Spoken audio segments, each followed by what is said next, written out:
नमस्कार दोस्तों, स्वागत है आपका शिव साधना तंत्र चैनल में। भगवान महाकाल का आशीर्वाद आप सब पर बना रहे, ऐसी मन में कामना है, प्रभु से प्रार्थना है।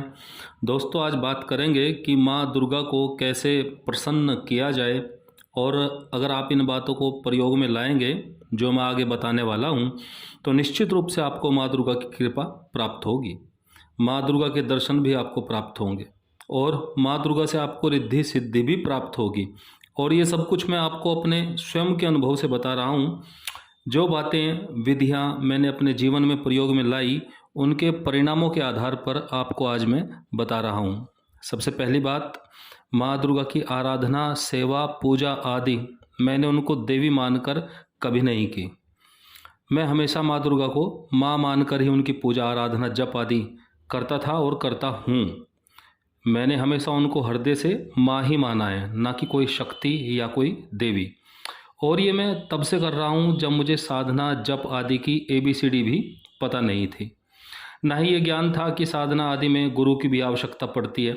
बस जैसे माँ दुर्गा से प्रेरणा मिलती गई, वैसे ही उनकी सेवा पूजा जप आदि मैं करता रहा। बस मन में यही कामना रहती थी कि अगर ये मेरी माँ है और मैं इनकी साधना करूँगा तो माँ दुर्गा एक ना एक दिन मेरी पुकार अवश्य सुनेगी। और आगे जाकर भविष्य में ऐसा हुआ भी। मैंने कभी कोई विशेष विधि कभी प्रयोग में नहीं लाई और ना ही किसी पुस्तक इत्यादि में इसकी खोज की। बस सदैव वही किया जिसके अंदर से प्रेरणा मिलती गई। जैसे आज ये भोग लगाना है माता को, माता के इस मंत्र का जप करना है, आज हवन आदि करना है, ये सब आंतरिक प्रेरणा से होता चला गया। मतलब मैंने कभी किसी दूसरे की बताई गई कोई पूजा मंत्र जाप आदि कभी नहीं की, बल्कि जगत जननी माँ भगवती ने जो भी प्रेरणा दी, बस उसी के वशीभूत होकर साधना इत्यादि की। अगर आप भी माँ दुर्गा को प्रसन्न करना चाहते हैं, उनका आशीर्वाद प्राप्त करना चाहते हैं, तो 100% निश्चित जानिए, अगर आपने ये चीज़ें कर ली तो निश्चित ही माता की कृपा आप पर बरसेगी। करना आपको कुछ खास नहीं है, बस आप अपने मन मस्तिष्क में यह नोट कर लें कि यदि माँ दुर्गा को प्रसन्न करना है तो आप में सच्चाई, मन में भक्ति और ईमानदारी होनी ही चाहिए। और सबसे आवश्यक बात, आपके मन में माता के प्रति पूर्ण, दृढ़ एवं अटूट विश्वास होना चाहिए। ऐसा विश्वास या श्रद्धा किसी काम की नहीं होती जो बस 4 दिन की ही हो। मैं खुद के जीवन में बहुत दुख, तकलीफ, परेशानियों से निकला हूँ। आप सब भी निकलते होंगे, सभी निकलते हैं।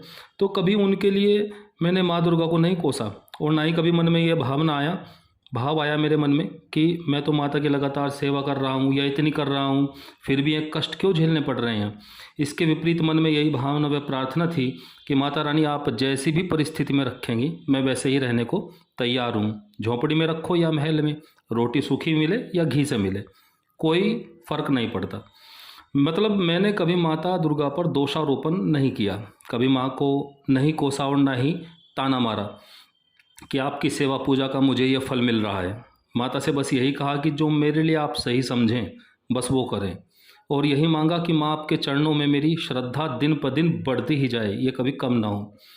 बस यही एक सबसे महत्वपूर्ण चीज़ अगर आप भी अपना लें, अपने हृदय में सच्चाई एवं ईमानदारी और माँ के प्रति अटूट श्रद्धा अपना ले, तो माता की कृपा, आशीर्वाद आप पर बरसने लगेगा और माता की अनंत ऊर्जा का आपको स्वयं एहसास होगा।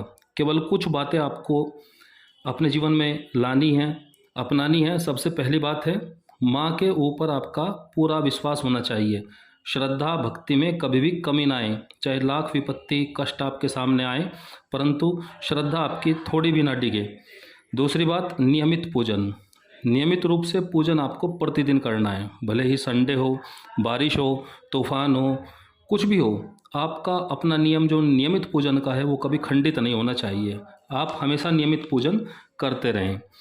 तीसरी बात, जब भी माता की विशेष साधना का आप संकल्प लें, जैसे 1.25 लाख, 51,000, 21,000 जप आदि, या नवरात्रि चल रही हो, तो उन दिनों में ब्रह्मचर्य अनिवार्य है। किसी भी परिस्थिति में तब ब्रह्मचर्य नहीं टूटना चाहिए, क्योंकि बिना ब्रह्मचर्य के कोई साधना पूर्ण फल नहीं देती। यह मेरा अपना स्वयं का भी अनुभव है।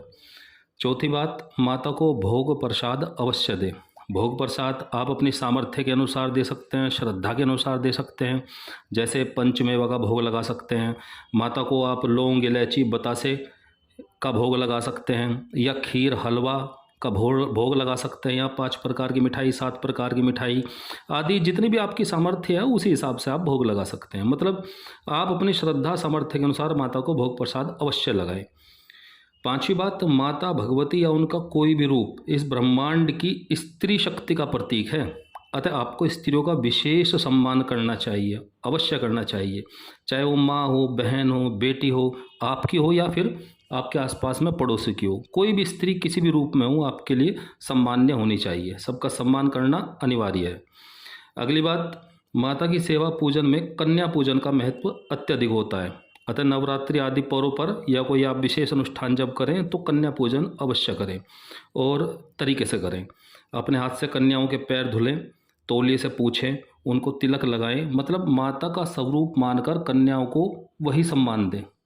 तब देखिए आप पर माता की कृपा कैसी बरसेगी। आपने ऐसा सोचा भी नहीं होगा जितनी कृपा आपको प्राप्त होगी। प्रतिदिन गौरी, गणेश, शिव के ध्यान के बाद माता के किसी भी नाम का निरंतर जप करें और हो सके तो रुद्राक्ष की माला पर करें। प्रत्येक नवरात्रि में दुर्गा सप्तशती का विधिवत पाठ करें। सप्तशती पाठ की विधि का वीडियो बनाया हुआ है जिसका लिंक इस वीडियो के डिस्क्रिप्शन में भी शेयर कर दिया जाएगा। प्रतिदिन दुर्गा चालीसा का पाठ भी आप अवश्य करें। कपूर लौंग की आरती माता को दें। इन सब बातों को आप अपने जीवन में नियमित रूप से अपनाइए तो आपकी ऊर्जा धीरे धीरे बढ़नी आरंभ हो जाएगी। प्रारंभ में थोड़ा धैर्य रखना होगा, परंतु उसके बाद तो आपका जीवन ही बदल जाएगा। कामना है कि जगत जननी माँ भगवती, माँ दुर्गा के चरणों में आपका अटूट विश्वास बना रहे, पूर्ण श्रद्धा बनी रहे। इसी कामना के साथ माता के चरणों में शत शत प्रणाम के साथ में आपको भी नमस्कार दोस्तों। हर हर महादेव।